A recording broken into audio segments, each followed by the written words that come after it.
Con xin kính chào bà mục sư, ban chấp sự của Hội Thánh. Hôm nay nhân ngày Thiên Đức Cha Mẹ, con xin đại diện cho các bạn thiếu nhi gửi lời tri ân đến tất cả cha mẹ của chúng con và Hội Thánh. Tạ ơn Chúa đã cho chúng con được sinh ra trong một gia đình yêu mến, tin kính Chúa.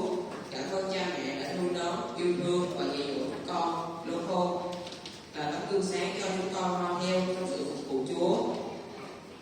Xin Chúa ban phước dư dật lên trên cha mẹ chúng con và Hội Thánh. Con xin kính chúc mẹ cha Chúa ơn tuôn đổ